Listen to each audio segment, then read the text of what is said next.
So you're here in Sarasota, wondering what to do? We got some of the best day trips right here from the Sarasota location. So we're going to talk about those coming right up.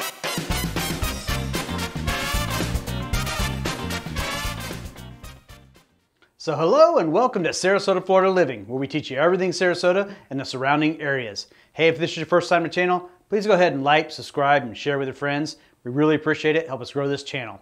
Today we have for you the best day trips right here from the Sarasota location.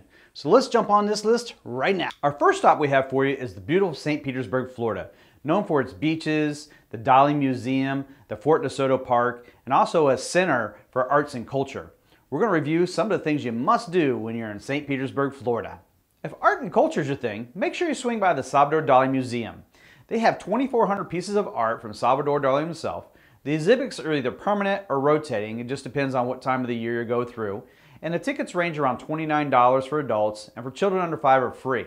But if art and culture is a thing, make sure you swing by the Salvador Dali Museum. I promise you will not be disappointed. For the adventurous type, we have the beautiful, historic Fort DeSoto Park. You can do fishing, camping, biking. There's plenty of trails. There's tons of wildlife. You have paddleboarding, kayaking, and can even catch a ferry right out to Edmont Key. Beautiful chance to get out there and enjoy the nature that Florida has to offer for the adventurous families right here in St. Petersburg. Is it each one? $30 for Shell Key and $40 for Egmont. That's like a round trip. Is it out there for a certain amount of time, or? Yeah, their times are right there. Oh, okay, cool. Where's it at? And when you decide to go on the ferries at Fort DeSoto, make sure you get there a little bit early or stay in between the next ferry and talk to Phil. Phil is full of knowledge about the whole area, all the historical facts, and how the whole area developed. So make sure you get that time with Phil. It'll really enhance your trip. So your next stop is downtown St. Petersburg. Right close to the Dali Museum there, you have to check out the brand new pier they put out there with dining and all kinds of activities. They have a little beach right at the entrance. And also right across the street, or right by Vinoy, you have this wonderful little shopping area where our favorite restaurant is Ceviche. Make sure you check this area out because downtown St. Petersburg has so much to offer. Next day trip we have for you is Sanibel Isand, 2 hours south of Sarasota. Sanibel Island is known for its shell beaches and the wildlife refuge. It's very peaceful and tranquil. So when you're there, make sure you go to the J.N. Ding Darling Wildlife Refuge. Boy, that's a tongue twister. It's 1/3 of the whole island. It's also part of the largest undeveloped mangrove ecosystem in the whole U.S. So when you're looking for the beaches, you got to go to Bowman's Beach, Lighthouse Beach Park, and you also go to Blind Pass Park. So our next wonderful day trip we have for you is Tampa, Florida. Boy, do we love going up to Tampa. There's so much to do between the art, the culture, restaurants, the nightlife, the activities outside. There's something for everyone. So let's check out what Tampa has to offer. So you're looking for some family fun? You got to check out Busch Gardens. With the thrill rides, the shows, the food, the animal exhibits, there's something for everyone. We used to take the kids up there all the time when they were smaller. We'd buy the season passes, make sure we got there a couple times a month.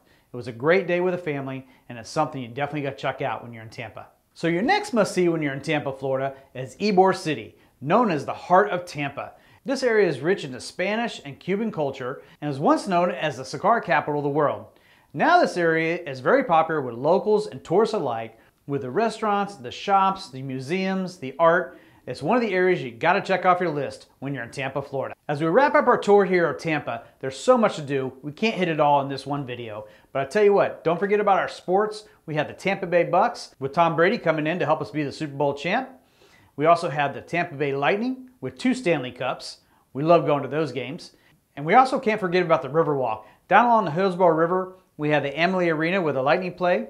We also have the Florida Aquarium, where you can see all the different wetlands and different fish we have around the whole area.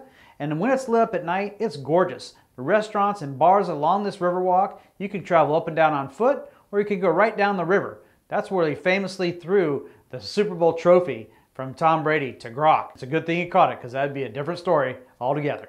So next on our day trips we have for you is Orlando, Florida. It's about 2 hours away from Sarasota and is known as Florida's premier tourist hub. With over 5,000 restaurants, some featuring celebrity chefs, you also have plenty of shopping with the Mall Millenia, the Florida Mall, and downtown Disney. And of course you can't talk about Orlando without talking about all the theme parks. You got Disney World, SeaWorld, Islands of Adventure, and so much more. This is one of the main attractions of Orlando. People come from all over the world just to check out all these theme parks, the shopping, the restaurants. So make sure if you're in Sarasota, swing over to Orlando and spend the weekend enjoying all that Orlando has to offer. This next day trip we have for you is a little bit further, about 3 hours from Sarasota. It's one of my favorite, being a surfer and loving the whole area of the Space Coast. Cocoa Beach is known for its surf culture. The world famous Ron Jon Surf Shop is there. Also, it's home of Kelly Slater, a world champion surfer. There's so much to do in this area. You have to visit the Kennedy Space Center, maybe go over and catch a rocket launch. You can always see the schedule of that. There's saltwater fishing, freshwater fishing, shopping in downtown Cocoa Beach with all the beautiful restaurants. You can also catch the Indian River Queen for a show and a cruise on the river. And one of my favorite things to do is you have to try surfing. I've been surfing most of my life, and I tell you, it's one of the things that you must try when you're at Cocoa Beach and on the Space Coast. The wonderful reason to live here in Sarasota is you're right in the middle of the state, right here on the West Coast. It's kind of like a hub of a wheel. You can get anywhere just through the spokes. So if you love this information, make sure you like, subscribe, share with your friends. And remember, I'm your realtor here in Florida, and if I can help you in any way, give me that call, shoot me that text, or give me that email. And we have a new team, the Henson Group. We're here to help you. We're taking people out on boats just to see these houses. We're also going through walkthroughs for them for the new properties. So anything we can do for you, just give us that call. We look forward to hearing from you. Until next time, have a wonderful day, a great week, and a wonderful year. We look forward to seeing you soon.